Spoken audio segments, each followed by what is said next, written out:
Bonjour à tous les amis, aujourd'hui présentation de ce joli bolide, un X5 E70. Voici la bête. Donc comme je disais, X5 E70 et ça pèse 1455 kg. Ouais. Il totalise 235 chevaux. Poids total à charge. C'est vraiment, pour moi en tout cas, le plus beau des X5 sortis. Toutes versions confondues. Il remplace notamment le X5 E53 qui avait fait fureur à l'époque. J'en ai d'ailleurs possédé un. Je vous le mets ici. Comme vous pouvez le voir en faisant le tour, il est en super bêta celui-ci. Donc c'est celui d'un ami qui l'a acheté il y a un petit bout de temps. Il l'a payé 13 000 € et aujourd'hui il totalise 264 000 km. Celui-ci est hyper bien équipé. Donc les gros marchepieds, les magnifiques jantes 20 pouces. Par contre les pneus, c'est du 275 40 20. Donc là ça vaut un rein. En sachant que c'est un X-Drive, donc là ces deux pneus arrière sont HS par exemple, il va devoir remplacer les 4. Ça va piquer. Comme tu peux voir, les pneus sont morts. Et ça, c'est un coût des pneus de bonne marque. C'est un coût à lâcher 2000 €. Hein. 2000 € de pneus. Donc ça fait mal, c'est un budget. Clignotant noir, bon, pas d'origine. Calandre noir, non d'origine aussi. On peut d'ailleurs le voir. Hein. De toute façon, tout ce qui est AliExpress. Mais je trouve qu'il a une super tranche. Ils sont sublimes. C'est vraiment des 4x4 hyper imposants, une super ligne.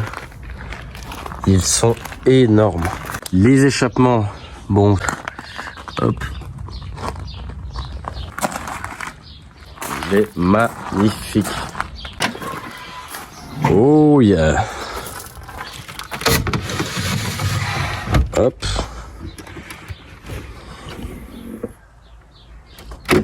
On retrouve la boule d'attelage, tous les outils nécessaires et encore un compartiment de rangement. Ça qui est très pratique, surtout 4x4. Donc déjà dans le coffre, il y a de quoi faire. Carrément monté sur V1, ils ont bien fait les choses. Hop, ici, nous retrouvons encore un compartiment de rangement.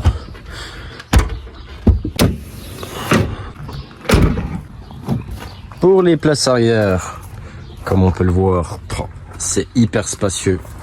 Donc les enfants sont à l'aise. Il y a même le lecteur DVD juste ici. On peut brancher un casque, etc. et mettre un film. Les inserts finition alu brossé. Bien évidemment, 4 vitres électriques, ça va de soi. Pour les rétroviseurs, pas de souci, ils sont énormes, on voit hyper bien dedans, aussi gros que ma main. Pour le poste de conduite, bien évidemment, siège électrique, toujours insert finition alu brossé, la commande de 4 vitres électriques, la boîte auto 6 rapports, divers rangements ici, hop. C'est pas mal du tout.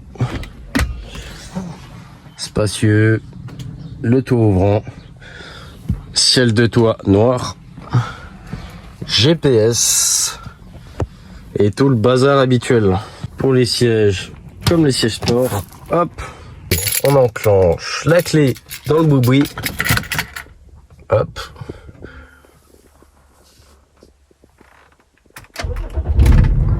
Magnifique. Ici, nous avons la molette pour régler. Hop. Enfin, plein de navigation, etc. 262 000 km. Le volant, hop. L'insert, pareil, alu brossé.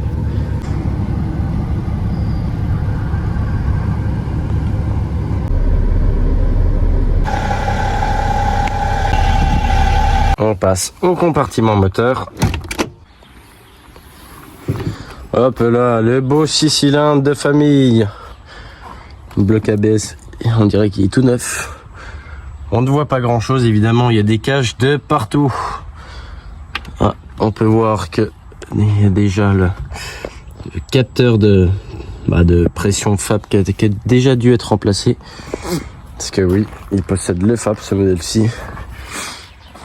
Alors pour 262 000 km, enfin, ce qu'on peut en voir, il est super propre. Super propre, quoi. Ah ouais, c'est...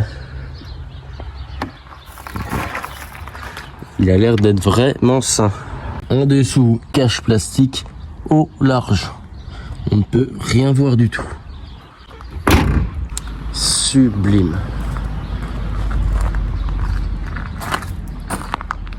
Sur le toit, l'antenne de requin et les barres de toit.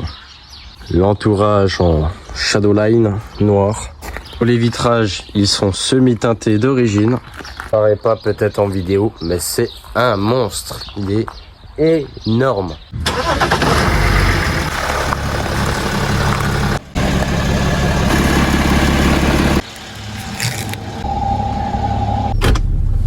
Hop là.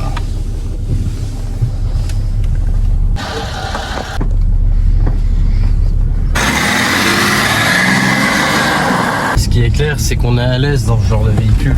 C'est hyper large. On est vraiment... On peut faire 1m90, 130 kg, il n'y a pas de problème. Pas de problème. Hyper confortable. Allez, on accélère un petit coup. Prêt.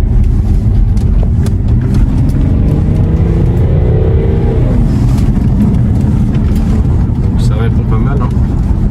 Après, ça fait que 235 chevaux, hein. C'est pas fou, hein. Mais on a bien assez pour rouler à 90, quoi. De toute façon, t'es 500 chevaux, 90 chevaux. Tu vois, faut respecter les limitations de vitesse, hein. Alors, pour ce qui est consommation, je vous le cache pas, ça consomme un peu, forcément. 11 litres 9 au 100 pour celui-ci, en mixte. Donc oui, c'est un budget. Après... rouler avec des voitures comme ça, forcément ça implique des frais que tu n'aurais pas avec une C3 1.4 HDI qui consomme 4 litres au 100, quoi. Donc le freinage est très très bon, c'est fun. Alors ce que je trouve dommage par contre, c'est que sur le volant, sur celui-ci, c'est du cuir, mais t'as l'impression que c'est du plastique au toucher. C'est vachement dur, vachement... Enfin, on dirait que c'est du plastique, quoi. C'est vraiment le point négatif, mais bon, c'est pas grand chose, hein. Il possède aussi l'affichage tête haute, donc comme on le voit ici, hop, directement sur le pare-brise. Qui dit FAP forcément dit problème. Les FAP étant une vraie catastrophe, c'est pour ça qu'il faut vraiment acheter ça pour un usage régulier sur de longues distances et surtout ne pas hésiter à tirer dedans assez souvent.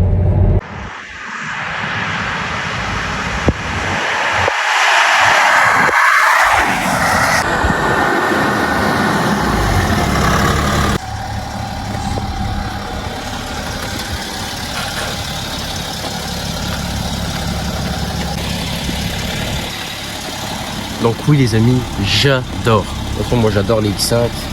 Mais bon, ça vaut entre 10 et 14 000 hein, suivant l'état, le kilométrage. Enfin dans ces eaux là ça vaut voilà, un peu plus de 10 000 euros. Celui-là est en très bon état, on va parler de pneus arrière. Et lui par exemple il avait payé 13 000 euros. Donc faut en avoir l'utilité à 13 000 euros. Je veux dire, celui qui fait que de la ville.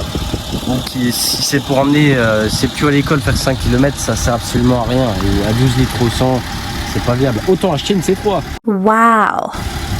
Mais c'est une super caisse. Je disais, c'est une voiture imposante. Moi, je suis petit. Je fais 1m72. Mais regarde-moi, je suis un minot à côté. Un minot.